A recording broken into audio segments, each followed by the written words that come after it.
Maailmamered ja ookeanid peidavad endas miljoneid vrakke. Nende hulgas iidseid purjelaevu, lahingus hukkunud sõjalaevu, lennukeid ja tormidesse kadunud kaubalaevu.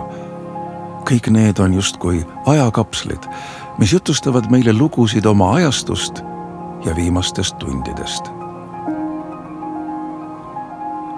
Kahjuks ei ole kõik vrakid ainult põnevad veealused muuseumid, vaid paljud neist on ka nagu tõelised tiksuvad aegpommid.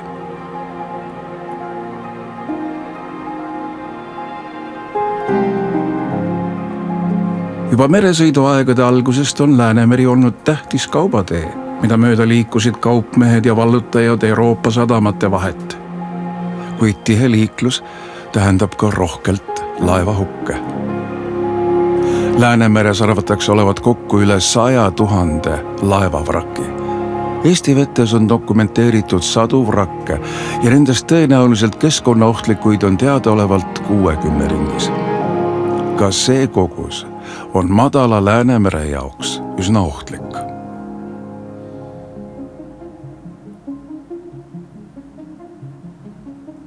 Läänemere sügavaim punkt on kõigest 459 meetrit, kuid enamasti jääb selle sügavus alla 100 meetri.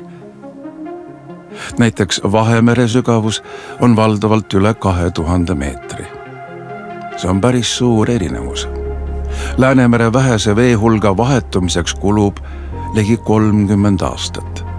Nii et kui Läänemerre on lekkinud mürgiseid aineid, siis jäävad need sinna väga kauaks püsima.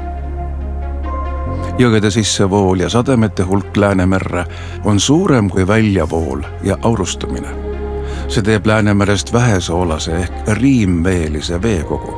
Soolase ja mageda vee kihistumisel tekivad alad, kus on jahe, vähe hapnikku ning vee vahetumine väga aeglane.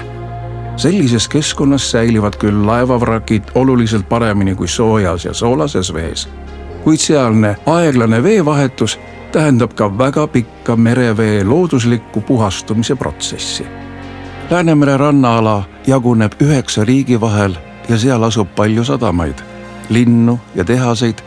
Kõik need eripärad, madal vesi, aeglane veevahetus ja tihe inimasustus muudavad Läänemere väga tundlikuks igasuguse lisareostuse suhtes, milleks on näiteks ka keskkonnaohtlikud vrakid.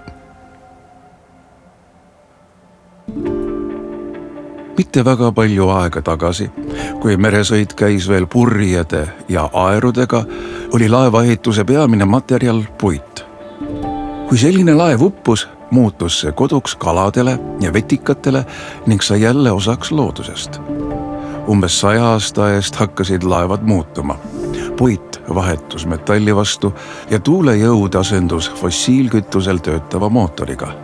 See tähendas aga, et uuemate laevade hukkumisel satub merepõhja ka suur kogus mürgiseid aineid, mis varem või hiljem Läänemere tervisele valusa jälje jätavad. Läänemeri on olnud ajalooliselt hästi oluline veetee. Nii kaubanduse vaates, siin on kõik sõjad ära peetud, mis tähendab omakorda seda, et hästi palju laevu on siin Läänemerest põhja läinud. On väga palju ajalooliselt olulisi laevu, purjelaevu, mida iganes viikingilaevad, mida küll ei ole merest väga palju leitud, aga pigem kalda ääres. Aga mida tuleb arvestada, et kuna tegu on ikkagi hästi sellise pisikese ja tundliku veekoguga, siis laevad, mis kasutasid kütusena rasket kütteõli ja läksid põhja, on tänases meie vaates keskkonnale ohtlikud, ehk siis see kütus võib veel siiamaani olla vraki peal. Ja kui see nüüd korraga peaks välja tulema, siis see mõjutab meie looduskeskkonda hästi oluliselt. Suur osa ohtliku lastiga laevu jäi merepõhja esimese ja teise maailmasõja ajal, mil Läänemeri oli karm lahinguväli ning laevu uppus väga palju. Enamusel neist oli pardal mitu tonni kütust, paljudel lõhkeainet ning erinevates seadmetes leiduvat elavhõbedat või muid mürgiseid aineid. Nende aluste kütusemahutid võivad praeguseks olla juba ohtlikult haprad. Aastakümneid oma tööd teinud korrosioon saab varem või hiljem metallist võitu ja kütusepaagid hakkavad lõpuks lekkima. Kui üks laevavrakk ongi juba hakanud lekkima seal veepõhjas, siis me saame rääkida otsesest mõjust ja kaudsest mõjust.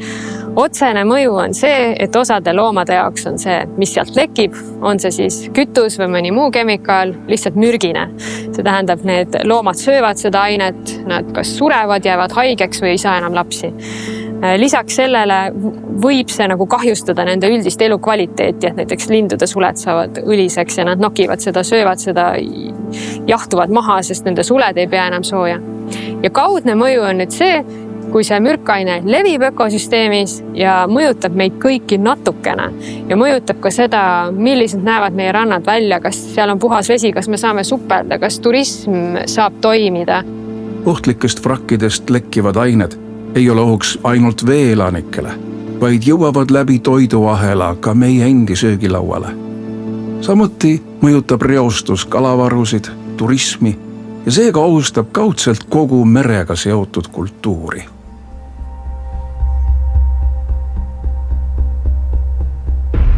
Lisaks suurele mürgistusohule on vrakid koduks ka nii-öelda kummitusvõrkudele, mis püüavad kalu ja hülgeid veel pikka aega pärast seda, kui kalamehed neist ilma on jäänud.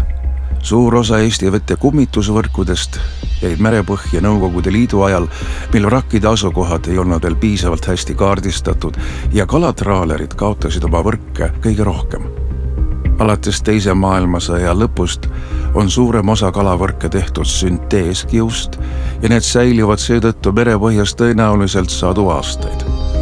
Selle aja jooksul eritavad näiteks nailonist kummitusvõrgud vaikselt lagunedes ka mikroplasti, mis kandub samuti edasi toiduahelasse. Inimtegevus on jätnud Läänemere tervisele juba niigi valusa jälje ja Läänemere puhtus ning kalavarud on tänaseks suhteliselt halvas seisus. Ohtlikud vrakid ja kummitusvõrgud mõjutavad Läänemere elurikkust ja tasakaalu veelgi. Iga uus reostus Läänemerel on samm suurema katastroofi poole. Niisamuti on iga väiksemgi abi juba positiivse mõjuga ja keskkonnaohtlike vrakkidega tegelemine on just üks neist väikestest sammudest. Laevavrakkidest tulenev keskkonnaoht on midagi, mille suhtes meil on võimalik midagi ennetavalt teha.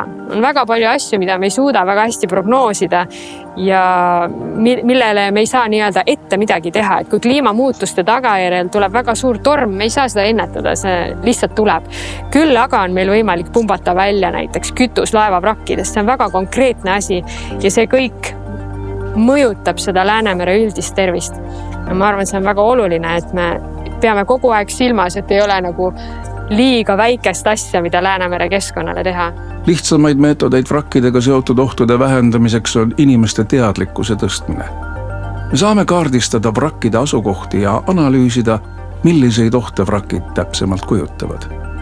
Seejärel saame planeerida Läänemere infrastruktuuri nii, et vrakke ei kahjustataks. Me saame vältida ohtlikke piirkondi kalapüügil või vesiviljeluses ning vajadusel tegutseda enne, kui reostus merre laiali levib. Kõige olulisem ennetusmeede on kütust sisaldavate ohtlike vrakkide kütusest tühjaks pumpamine. See võib olla küll väga keeruline ja kallis tegevus, kuid kindlasti odavam kui leketest tingitud suuremate katastroofide likvideerimine. Kütust on võimalik laevade pealt välja pumbata, aga see vajab eelnevalt pikkasi ja kulukaid uuringuid. Samuti ei ole alati kindel, kas see kütus seal peal veel üldse alles on ja kus ta seal laevavraki sees on. Ja kummitusvõrkude puhul sõltub sellest, kui palju neid võrke seal peal on, kui sügaval on laevavrakk, kui suur see vrakk on. Nii et pigem on tegu ikkagi raskete ja keeruliste operatsioonidega. Seega vajab ohtlike vrakkide tühjaks pumpamine ja kummitusvõrkudest puhastamine lisaks eeltööle kuluvale ajale ja rahale ka kogenud meeskondi, kelle hulka võid ühel päeval kuuluda vabalt ka sina. Me kõik saame Läänemere tervisele kaasa aidata. Kui leiame rannalt või veest reostuse jälgi, peame teavitama sellest häirekeskust, mis informatsiooni seejärel juba mereväe mereoperatsioonide keskusesse või Keskkonnaametisse edastab.